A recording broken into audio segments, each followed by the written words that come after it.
ராமானுஜா, நீ என்ன சொல்கிறாய்? உங்கள் நண்பர் திருக்கச்சி நம்பி சுவாமிகள் தினம்தோறும் காஞ்சியம்பதிக்கு நம் திருப்பெரும்புத்தூர் வழியாகத்தானே செல்வார். அப்படி செல்லும் வேளையில் தமிழ் மணக்கும் பாசுரங்களை பாடியபடியே செல்வார் அல்லவா? அவர் பொழியும் தமிழ் தேனமுதை பருகுபவர்களில் நானும் ஒருவன். அன்றாடம் அவர் பாடும் பாடல்களின் அர்த்தத்தை நீங்கள் எனக்கு சொல்லிக் கொடுத்த வேத சாஸ்திரங்களில் தேடுவேன். உடனே தெள்ளத் தெளிவாக அதன் பொருள் எனக்கு புரிந்துவிடும். மிகவும் சிரமப்பட்டு வேதத்தில் நாம் அறியும் பொருளை மிகவும் எளிதாக நம் திருக்கச்சி நம்பி சுவாமிகள் தமிழ் பாசுரம் மூலம் விளங்கச் செய்து விடுகிறார். என்னுடைய பல கேள்விகளுக்கு அவர் பாசுரங்கள் மூலம் விடையளித்துள்ளார். அவர் நம் குடும்ப நண்பர் மட்டுமல்ல, எனக்கு மானசீக ஆசானும் கூட.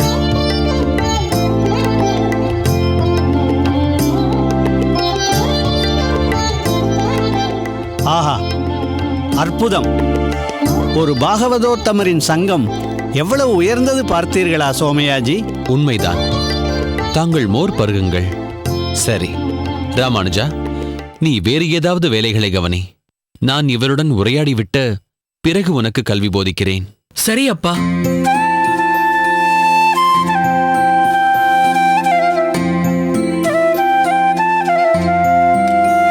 அமருங்கள் சுவாமி.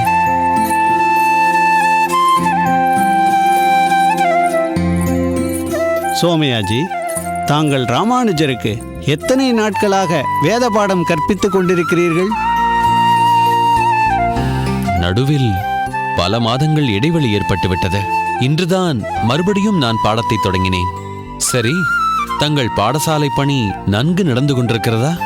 பாடசாலை பணியில் ஒரு குறையும் இல்லை. ஆனால் நெடுநாள் மனக்குறை ஒன்று என் அடிமனதில் இருந்தது.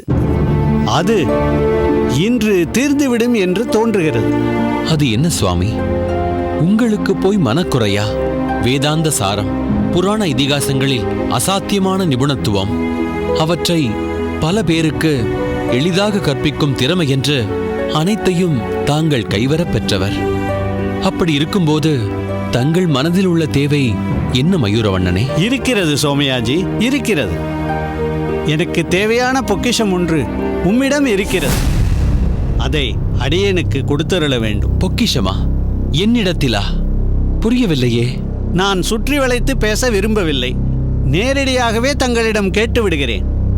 தங்கள் பிள்ளை ராமானுஜனை இந்த அடியேனுக்கு சிஷ்யனாக தந்தருள வேண்டும்.